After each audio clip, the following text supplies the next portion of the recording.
바른법연구원 진주학당의 개소식을 진심으로 축하드립니다.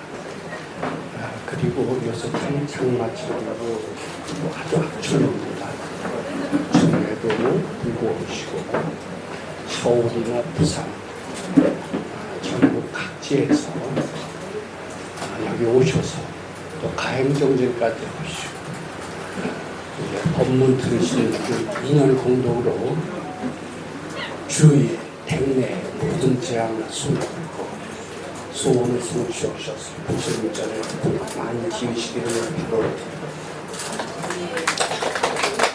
오늘도 주어진 시간이 제가 일단 법문을 좀 하고요. 그리고 지류윤답을 하고 그리고 이것을 대략 1시간 정도 하는 순서로 진행되는 것으로 알고 있습니다.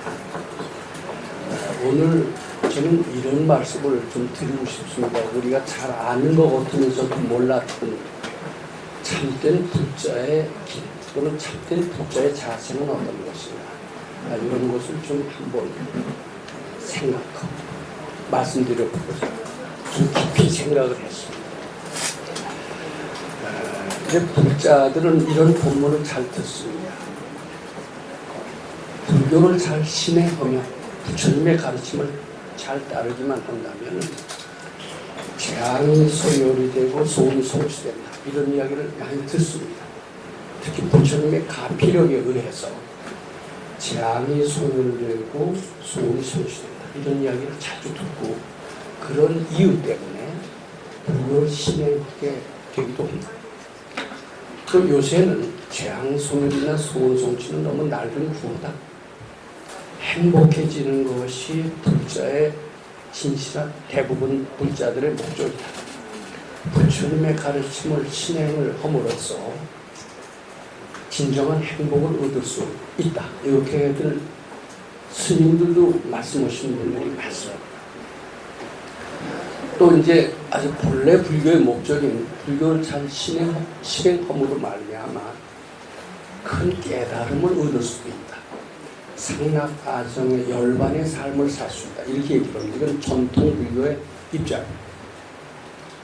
많은 불자들을 대상으로 설문조사를 했다고 칩시다. 부처님의 가르침으로 재앙 소멸하고 소원 성취도 된다. 또 부처님의 가르침으로 진정한 행복을 얻을 수도 있다. 또 부처님의 가르침으로서 깨달음을 얻을 수도 있다. 이 세 가지 중에 어느 것을 택할 겁니다. 이렇게 묻는다면 아마 세 번째 거 깨달음을 얻는다라고 동의하시는 불자들은 아주 적을 것으로 봅니다. 내 소원은 재앙 소멸하고 소원 성취하는 것이 가장 불교를 믿는 주목적이다. 그 다음에 그저 근심 걱정 없고 행복하기만 되지 용맹정진을 하고 출가를 해서 깨달음 얻는 것은 좋기는 좋지만 나하고는 무관하다. 나는 그저 행복해지기만 하면 불교를 믿는 모든 목적을 다 달성할 것이다. 이렇게 주장하는 불자들이 거의 대부분이거든요. 근데 일부 스님들을 비롯한 그런 소수의 불자들은 재행은 무상하다. 깨달음을 얻는 길만 영원한 행복을 얻는 길이다. 이렇게 생각을 하고 그 길을 택하는 소수의 불자들이 있다라고 생각합니다. 그리고 재앙소멸 성취의 길과 또 재앙소멸 소원 성취의 원리와 행복의 원리와 깨달음의 원리는 제각각 다르다라고 생각합니다. 또 이런 생각도 합니다. 나는 재앙소멸 소원 성취만 한다면은 불교적인 방법이 아니고 다른 방법으로라도 재앙소멸 소원 성취가 된다면 난 그 길을 가겠다. 이렇게 생각하는 사람들이 너무나 많습니다. 불교의 목적은 무엇이냐? 사람을 행복하게 하고 잘 살게 하는 것이 목적 아니냐? 그렇다면은 행복하게 하고 재앙소멸하게 하고 소원 성취하게 하는 길이라면 그 길이라면 어디든지 찾아가는 것이 부처님의 뜻일 수도 있다. 이런 생각을 하면서 불교적인 방법으로 그것이 잘 안 될 때는 다른 가르침으로, 다른 종교로 가는 그런 사람들이 굉장히 많습니다. 또 마음의 행복을 얻는 길이라면 이것이 부처님의 뜻일진데 행복을 얻는 그런 가르침이 있다면 꼭 불교가 아니더라도 그것을 바꾸는 수는 너무나 많습니다. 불교에서만이 행복을 얻는다. 부처님의 가르침으로서만이 행복을 얻을 수 있다고 보지 않는다. 다른 가르침을 실행해도 행복을 얻을 수 있다라고 불자들조차 대부분 그렇게 생각합니다. 행복해지면 가르침을 바꾸는 것도 서슴지 않는 것이 요새 불자들의 어떻게 보면 일반 행태다. 저는 이렇게 말씀드리는 거죠. 지혜로운이는 어떻게 얘기할까요? 정말 깨치신 이가 있다면, 부처님 같은 분이 있다면 어떻게 얘기하실까요? 저는 이렇게 생각합니다. 제가 참 오랫동안 불교를 신행해와 또는 더더욱 행운으로서 여기 계신 훌륭한 선지식 밑에서 직접 출가를 몇 년 동안 했고 선지식의 가르침을 받아왔습니다. 저는 부처님이 어떤 분이신가를 그전에는 몰랐다가 대충 짐작하게 됐고 밝은 선지식이 얼마나 불교 수행에 필요하다는 것도 저는 알게 됐습니다. 또 그 위대성도 알게 됐습니다. 밝은 선지식이라면 아마 이렇게 얘기하실 겁니다. 오로지 부처님의 가르침으로만이 재앙을 소멸할 수 있고 소원을 성취할 수 있다. 부처님의 가르침으로만이 진정한 행복을 얻을 수 있다. 부처님의 가르침으로만이 영생을 사는 깨달음을 얻을 수 있다. 이렇게 얘기할 겁니다. 그리고 이 재앙 소멸 소원 성취의 원리와 행복의 원리와 깨달음의 원리는 다르지 않다. 이렇게 얘기하실 것으로 생각합니다. 깨달음이라는 것은 무엇이냐? 여기에 대해서도 좀 더 실감나게 설명하실 것으로 합니다. 저는 어쩌다가 매스컴에 조금 등장하면서 기자들로부터 이런 질문을 받습니다. 나를 법사라고 호칭을 하면서 법사님 깨치셨습니다. 이렇게 깨쳤습니까? 이렇게 아주 거창한 질문을 해요. 즉 요새 소위 깨쳤다라는 것은 대각을 의미합니다. 견성성불을 의미합니다. 근데 발근이는 깨쳤다라는 뜻을 꼭 대각, 견성성불로 해석하지 않습니다. 분별이 소멸돼서 없어지는 것. 그래서 지혜가 나는 것을 깨침이다라고 해석을 합니다. 근데 분별에는 여러 종류가 있나 봐요. 아주 지독한 업장, 이것이 있고요. 가벼운 분별이 있습니다. 가벼운 분별이 소멸이 돼서 지혜가 나는 것을 작은 깨침이라고 얘기합니다. 거기서는 행복을 얻습니다. 그 다음에 분별이 가볍지가 않아요. 아주 간단찬 분별을 수행 끝에, 노력 끝에 소멸을 하고 거기서 깨달음을 얻은 것, 이런 것을 저는 중간 깨달음이다 이렇게 말씀드립니다. 중각이다 이렇게 말씀드리고요. 중각을 하면은 재앙을 소멸하고 소원을 성취하고 세상에 성공을 이룩한다 이렇게 봅니다. 그 다음에 분별의 뿌리, 즉 아상이 완전히 소멸이 되었습니다. 본래 모습이 드러난 이렇게 된 그런 수행, 깨달음을 대각이다 이렇게 얘기를 합니다. 그걸 견성성불이라고 얘기합니다. 즉 작은 분별, 중간 분별, 근본적인 분별이 수행의 정도에 따라서 소멸이 됩니다. 소멸이 되면서 지혜와 능력이 나타납니다. 분별이 뿌리채 뽑히신 것을 대각이라고 하는 것이 맞습니다. 그것을 깨침이라, 큰 깨달음이라고 해야 맞습니다. 근데 중간 분별이라는 것도 있고 중간 분별이 뿌리가 뽑혔을 때 기쁨이 생기고 지혜가 생깁니다. 그것도 깨침입니다. 큰 뿌리채 뽑히는 것도 깨침이지만 중간 분별을 소멸하는 것도 깨침입니다. 거기서도 지혜가 나오고 능력이 나오고 마음에 평화가 옵니다. 또 작은 분별, 작은 분별 아주 쉽게 말하면 그런 근심 걱정들을 얘기합니다.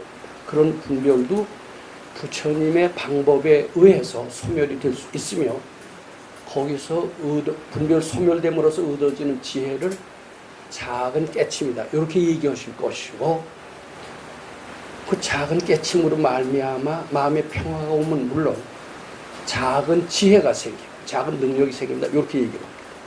결과적으로 재앙소멸 소운성취나 행복이나 깨침이나 이 모든 것의 원리는 분별의 소멸이다 이렇게 얘기를 하고 소멸을 통해서 지혜가 나오고 행복이 되고 재앙이 소멸된다 이렇게 얘기하실 겁니다.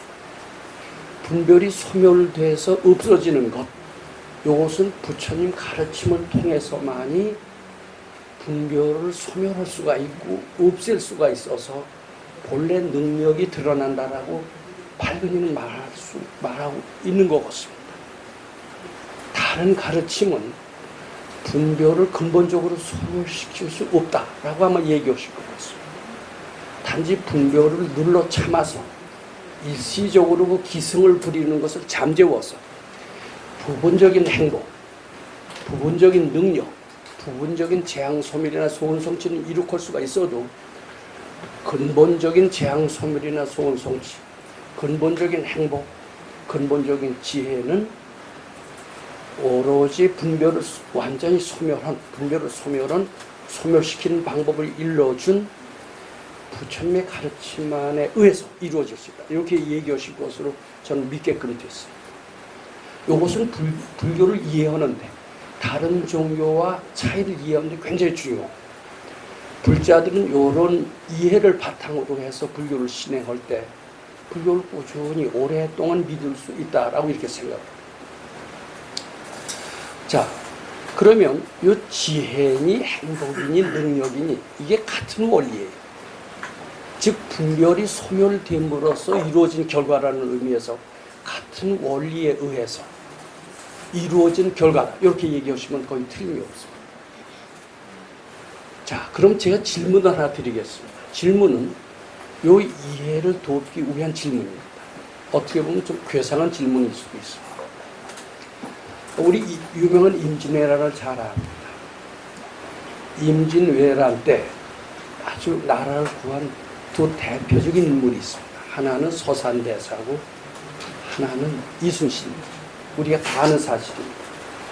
특히 불자가 아닌 사람은 이순신 이외에 두 번째 인물을 서산대사를 꼽지 않습니다. 그런데 불자들은 임진왜란 때 나라를 구하는 두 인물을 꼽는다면 이순신과 서산대사를 꼽는데 주저하지 않습니다. 이제 한층 더 나가서 질문을 해봅시다. 두 사람 중에서 어떤 것이 진정한 불자라고 부처님께서는 칭찬하실까? 이런 질문을 불자들한테 했다고 칩시다. 그럼 대부분의 불자는 단연코 공로에 있어서는 이순신일지 몰라도 부처님이 칭찬하는 불자는 단연코 서산대사일 것이다 라고 대답할 겁니다. 과연 그럴까요? 그것은 그렇게 대답하는 것은 불교를 겉모양으로 보는 것, 겉으로만 봤을 때 그런 해석은 가능합니다. 자, 또 두 번째 질문을 드리고 싶습니다. 근래 큰 도인으로 추앙받는 성철 스님이 있습니다. 불교에서 성인으로 꼽습니다. 또 박정희 대통령은 좋아하는 사람도 있고 싫어하는 사람도 있어요. 근데 근래 와서는 그 대통령 재임 당시에는 그렇게 인기가 좋지 않았는데 지금은 한국의 경제 발전을 일으킨 큰 인물이라고 그렇게들 얘기하는 분들이 대부분입니다. 많은 불자들한테 이렇게 묻습니다. 성철 스님과 박정희 전 대통령 둘 중에 어느 것이 진정한 불자에 가깝냐? 이렇게 얘기하면 대부분의 불자들은 단연코 성철 스님이다. 이렇게 얘기해요. 과연 그것이 정답일까요? 제가 두 번째 질문합니다. 세 번째 질문을 드립니다. 우리나라가 일제로부터 독립하게 된 큰 독립투사 두 사람을 들으라면 대부분의 사람들은 이승만 전 대통령과 김구 선생을 들으는데 주저하지 않을 겁니다. 두 분 중에 어느 분이 부처님이 칭찬하시는 분이고 부처님과 가까운 분이냐 이렇게 묻는다면 불자들한테 묻는다면 둘 다 기독교 신자이기 때문에 부처님한테서는 버림받은 분이고 내 생이 있다 하더라도 천당에 가기는 힘들 것이다. 이렇게 대답을 하고. 지금 세 가지 제가 질문을 드렸고 대부분의 불자들은 어떤 대답을 할 것인가를 제가 예상을 한 겁니다. 근데 그 대부분의 불자들의 대답은 겉으로만 본, 눈앞의 것만 본 지혜롭지 못한 대답이다. 이렇게 말씀드립니다. 거기 이의가 없겠죠. 그런데 이게 잘 보세요. 제가 처음에 뭐라고 말씀드렸습니까? 재앙소멸 소원성취, 행복, 깨달음, 이것의 원리는 분별에 소멸되는 것이다. 분별의 소멸은 지혜로 나타난다. 이 지혜가 있을 때 재앙소멸이 되고 소원성취가 된다. 또 마음의 진정한 평화와 행복도 분별이 소멸된 결과 지혜로워져야만이 행복을 얻을 수 있다. 깨달음은 말할 것도 없이 지혜의 소산이다. 이렇게 말씀드렸습니다. 자, 서산대사와 이순신 둘 중에 누가 더 진정한 불자냐라고 이렇게 묻는다면 거침없이 서산대사라고 하지만 두 분 중에 너가 더 지혜로우냐라고 하면은 고개를 갸우뚱해요. 그리고 부처님은 겉으로만 불자, 머리만 깎으면 그를 진정한 불자로 보느냐, 더 지혜로운 것이 지혜로운 사람을 더 불자로 칭찬하겠느냐 이렇게 묻는다면 처음에 내 생각은 조금 다르네 하고 이렇게 고개를 갸우뚱합니다. 이건 굉장히 중요합니다. 제가 지금 알기로는 겉으로 아무리 머리를 깎고 승려고 기회를 철저히 지키고 용맹정진을 했다 하더라도 지혜가 없는 사람이 있을 수가 있습니다. 그런 분은 부처님께 칭찬을 받지 못하는 불자다. 이렇게 얘기합니다. 진정한 불자가 아니라고 생각합니다. 근데 비록 머리를 깎지 않고 불교를 신행하지 않더라도 굉장히 지혜로운 사람이 있습니다. 우리 역사적으로 황희정선 같은 분은 오랫동안에 걸쳐서 영의정 생활을 했고 그 일화는 모든 집착에서 벗어난 상당히 지혜로운, 심지어는 동물들한테까지도 말조심을 했다는 그런 승인의 티를 나타냅니다. 상당히 지혜롭다고 느끼게 합니다. 공자님 같은 분은 물론 불자는 아니지만 생이지라고 할 만큼 상당히 지혜로운 이라고 우리는 알고 있습니다. 제 생각에는 더 지혜로운 일을 부처님께서 칭찬하시고 또 불자라고 하시고 내 생이 있다 하더라도 천당에 간다 하더라도 그 지혜로운 일을 더 천당에 갈 수 있다 이렇게 얘기하실 거겠습니다. 자, 제가 여기서 판단한 몫은 아니에요. 서산대사와 이순신 중에 누가 더 불자인가? 과거에는 거침없이 대답이 나왔지만 제 이 얘기를 들은 뒤에는 고개를 갸우뚱 것인 것이죠. 이 판단의 몫은 밝은 선지식의 몫이다. 이렇게 말씀드리고자 합니다. 실제로 저는 그런 경험을 좀 합니다. 대선지식이라고 알려진 큰 스님이 용맹정진하고 일생 동안 한 번의 허물도 없어 보이는 그런 대단한 추앙을 받는 분이 후생에 그렇게 아름답지 못한 모습을 보았다라는 그런 이야기를 저는 밝은 선지식으로부터 듣고 있습니다. 기독교에서도 그런 얘기가 있습니다. 주여 주여 하는 자만이 나의 제자가 아니라 내 가르침을 실제로 행하는 사람, 즉 지혜로운 사람만이 내 제자니라. 이런 이야기는 기독교에도 있습니다. 무늬만 불자, 무늬만 기독교 신자가 진정한 신자가 아닙니다. 자, 그렇게 된다면은 성철순과 박정희 대통령 중에서도 누가 불자냐라고 하면 금방 대답을 하겠지만 누가 지혜로우냐 하면 고개가 갸우뚱해지고 정말 지혜로운 이는 아마 박정희일 수도 있다 이런 생각을 하게 되면서 우리는 불교관이 바뀔 수가 있습니다. 또 제가 이승만과 김구 두 사람 중에서 누가 불자냐 하면은 말도 안 되는 질문이다 이렇게 얘기하시기보다도 지혜롭다라고 하는 측면에서는 누가 난데 이것을 알 수가 있고 이 사람이야말로 진정한 불자다 이런 생각을 하게 됩니다. 이것이 저는 불교를 신앙한 올바른 자세다라고 말씀드립니다. 즉 지혜로워지는 것. 이것은 부처님이 가장 좋아하시는 것.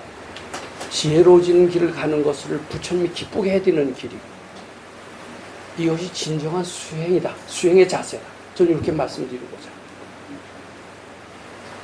부처님께서는 지혜롭다, 깨쳤다라는 것은 우리가 알아도 막연하게 압니다. 지혜롭다는 말은 우리는 많이 듣습니다. 근데 정말 지혜는 어떤 것인가? 많이 배우면 다 지혜로운 것인가? 대학원을 나오고 박사를 받고 석좌 교수가 되고 해외 많은 사람들이 그의 논문을 인용을 한다면 그게 과연 지혜로운 일일까? 우리는 지혜에 대해서 이미 그 참된 의미를 잃어버리고 있습니다. 근데 우리는 이것은 알고 있습니다. 지혜로운 것은 슬기롭다 하고 통한다. 또 철이 난다 하고 통한다라고. 지혜가 잘 모른다면 철든 사람, 슬기로운 사람, 이렇게 이해하시면 가깝습니다.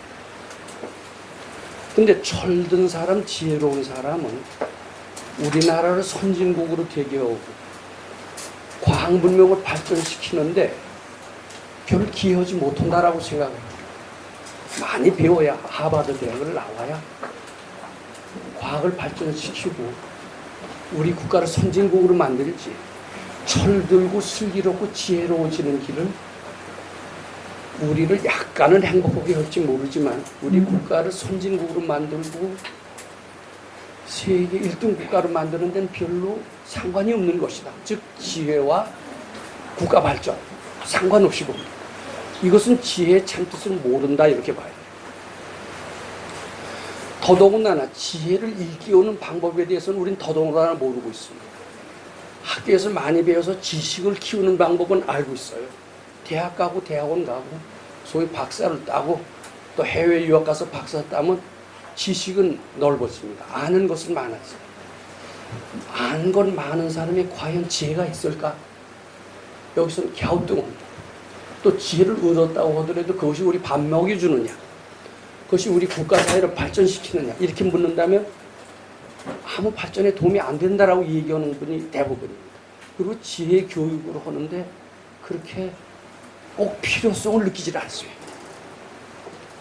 근데 제가 지금 말씀드린 것, 이 지혜로워지는 길이 세상의 성공의 길, 행복의 길, 재앙, 소멸, 소원성취 길과 둘이 아니라고 본다면은 이 지혜로워지는 것은 어떤 지식교육보다, 어떤 수행보다 그 무엇보다도 소중한 길이요, 우리가 추구해야 될 길이라는 것을 어렵지 않게 아실 겁니다.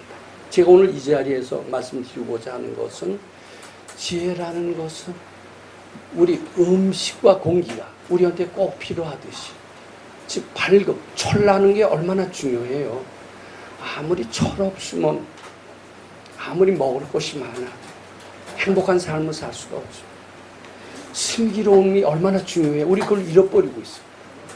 근데 부처님께서는 슬기로워지고 지혜로워지는 길을 분명히 말씀하셨습니다. 금강경에 말씀하셨습니다. 이런 표현이 나오죠. 금강경에 실무유법일세. 제가 이거 급한 있으면 썼으면 좋겠는데, 실로 뭐가 법이라는 것은 눈앞에 있는 물질적인 현실 또는 정신적인 가치, 이런 것을 다 포함해서 법이라고 합니다.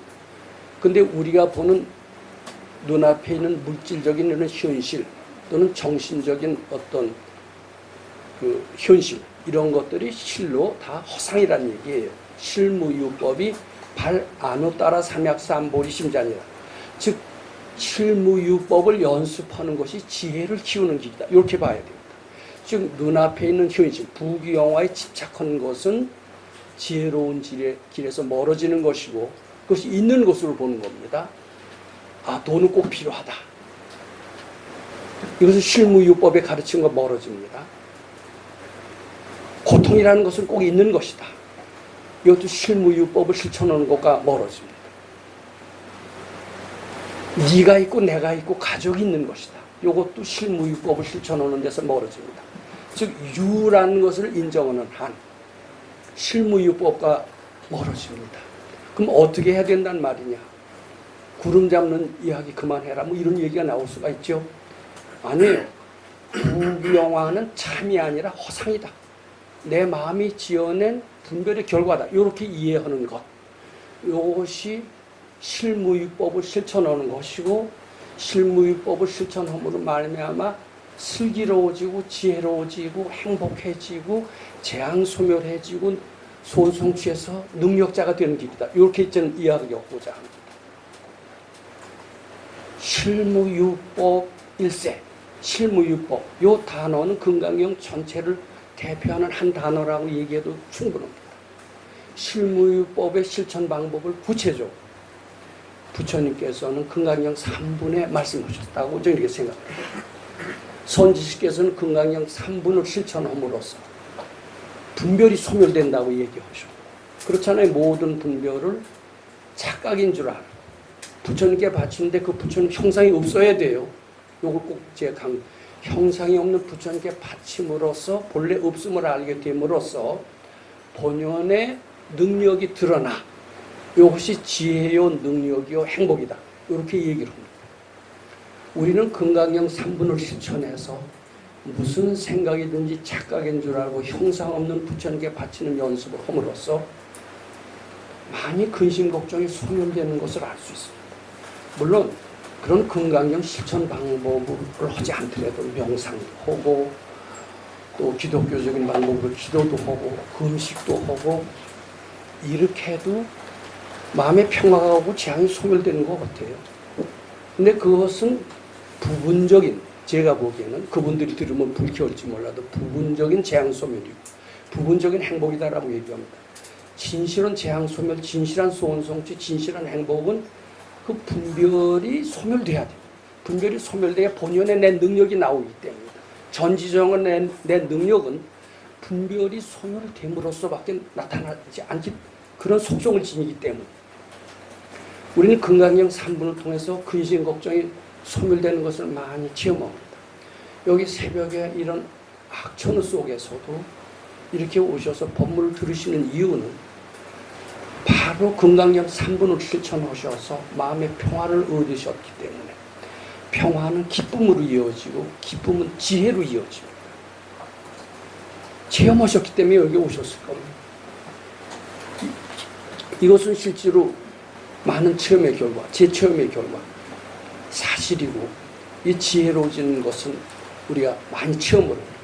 부분적으로 깨달음을 얻어서 오도송을 지으신 분들도 있습니다. 참선만이 다가 아니에요. 참선도 불교에서 나오는 모든 수행은 알고 보면 다 분별을 소멸해서 분별이 본래 없음을 알아서 본연의 모습을 드러나게 하는 그런 수행입니다. 그걸 모르기 때문에 우리는 그냥 참선이 다다 이렇게 얘기를 합니다. 참선이 왜 다냐? 분별이 본래 없음을 아는 그런 가르침 중에 하나다 이렇게 봐요. 자, 이것은 지혜를 일깨우는 것은 매우 필요합니다. 금강경 3분을 실천하고 4분을 실천해서 즉 실무유법을 실천하면 우리는 어리석은 사람에 비해서 슬기로워지고 지혜로워지고 분별이 소멸되는 과정에서 나타납니다. 세상의 능력자가 됩니다. 머리를 깎고 가정을 등지고 출가를 해서만이 깨달음을 얻는 게 아닙니다. 마음속에 분별만 소멸된다면 출가든 재가든 다 마음의 본연의 자세가 드러나게 됨으로써 기쁨을 얻고 지혜를 얻어서 세상에 살아도 능력자가 됩니다. 저는 그러한 가르침을 받아서 지혜가 개발이 된다면 과학자가 돼도 하버드 대학 출신보다도 더 위대한 과학자가 된다라고 확신합니다. 또 분별을 소멸하고 지혜를 개발해서 정치가가 된다면 세계 어떤 뛰어난 정치가보다도 더 훌륭한 정치가가 될 수 있다라고. 분별을 소멸하고 지혜가 드러나서 장군이 된다라는 손자병법을 지은 손자 이상의 세계적인 전략가가 등장한다라고 생각합니다. 세계적인 영웅호고, 이것은 많이 배움으로써 탄생되는 것이 아니에요. 하버드 대학을 나옴으로써 탄생되는 것은 아니에요. 그렇다고 우리나라 대학을 나와서 된다는 것은 더더욱 아니에요. 우리나라에서도 이런 분별이라는 것이 착각이고 본래 없음을 깨달아서 실무유법을 실천하는 그런 가르침으로 대학이 세워진다면 여긴 세계적인 영웅호고를 충분히 배출해서 우리나라로 하여금 선진국이 되게 하고 세계 중심국가가 되게 하고, 누가 얘기했듯이 다나 스님이 얘기했듯이 1등 국가가 되는 그런 첩경이다라고 생각합니다. 그리고 이것을 알아야 됩니다. 불교 수도의 목적은 흔히 깨달음이 있다라고 얘기합니다. 그 틀리지 않습니다. 지혜로워진다는 이야기죠. 근데 지혜로워져서 산속에 들어가서 조용히 은둔생활하는 게 아니에요. 세상에 나가서 기여를 해야죠. 세상에 기여하는 것도 불법 실천이다. 왜냐하면 지혜를 개발해서, 지혜가 바로 부처님이 가장 좋아하는 것이라면, 지혜는 산속에서만 쓰는 게 아니에요. 어떻게 보면 세상에서 쓸 때 더 빛이 난다, 이렇게 봐요. 물론 산속에 있을 수도 있죠. 그렇지만 이왕이면 많은 사람한테 도움을 되기 위해서 세상에서 써야 돼요. 우리는 유명한 김유신 장군의 일화를 알고 있습니다. 김유신 장군은 젊었을 때 연애가 최고다, 사랑이 최고다, 또 영웅호골이 최고다. 근데 가만히 생각해 보니까 사랑도 즐기고 영웅호골도 되려고 하면 둘 중에 하나를 버려야 될 것 같아요. 그래서 천관이라고 하는 사랑하는 기생의 집으로 가는 말의 목을 쳐서 수도의 길을 택했던 겁니다. 둘 다 잡으려고 했어요. 영웅호골도 되고 사랑도 누리고 얼마나 좋습니까? 근데 아무래도 안 될 것 같아서 말의 목을 치고 더 큰 뜻, 영웅호골이 되기 위해서 수도의 길을 택했다라고 그렇게 알려져 있습니다. 그이는 지금 불교적인 방법은 아닐 수도 있습니다. 산속에 들어가서 수도를 하기 시작했습니다. 그때는 아마 불교가 이렇게 보편화되어 있지 않고, 또 불교가 세상에서 영웅호고를 만드는 그런 가르침이라고 알려지기 이전입니다. 즉 산속에 들어가서 아상을 소멸했고 분별을 소멸했고, 분별이 착각이 본래 없음을 아는 그런 수행을 했다라고 봅니다. 그 결과 지혜가 드러났고 능력이 드러났습니다. 그이는 산속에서 얻은 수도의 힘으로써 삼국 통일의 위협을 달성했다라고 생각합니다. 이 가르침을 생각한다면 불교 수도는 물론 위없는 깨달음을 얻어서 도통을 하는 것도 좋죠. 근데 저는 그냥 선초스님처럼 사람도 안 만나주고 그런 도통보다는 세상에 나가서 크게 기여하는 도통이 됐으면 좋겠다. 이 수도라는 것은 건강한 사회인을 만드는 데서 꼭 필요한 가르침이다. 이것을 일깨워줄 필요가 있어요. 그래야 불자들이 모여들지, 산속에서나 통하고 가정을 등지는 가르침으로 안다라면 누가 불교를 믿으려고 하겠습니까? 좋기는 좋지만 나하고는 상관없어, 이렇게 됩니다. 이런 것들이 지금 현재 불자를 점점 감소시키고 출가하는, 여기 스님이 계신데 죄송합니다만은 스님이 되는 수를 적게 하는 원동력이 되지 않을까 싶어요. 근데 정말 불교의 참 뜻은 무엇이냐? 제 오늘 제목이기도 합니다. 사람을 지혜롭게 하는 겁니다. 지혜롭게 해서 능력 있는 사회인을 배출하는 것이 불교의 본래 목적이다라고 생각합니다. 자, 그렇게 안다라면은, 그리고 실제로 참된 능력, 참된 행복, 참된 지혜는 분별을 소멸한 부처님 가르침에서밖에 얻을 수 없다라고 생각한다라면, 그리고 부처님 가르침이 사회에 기여하고 건강한 사회인이 돼서 국가를 발전시킨다는 가르침을 인식하게 된다라면 많은 사람들이 불교에 귀의하게 될 겁니다. 귀에서 능력을 발휘하게 될 겁니다. 인지하면은 불교적인 방법 아니면 안 돼, 이렇게 될 겁니다.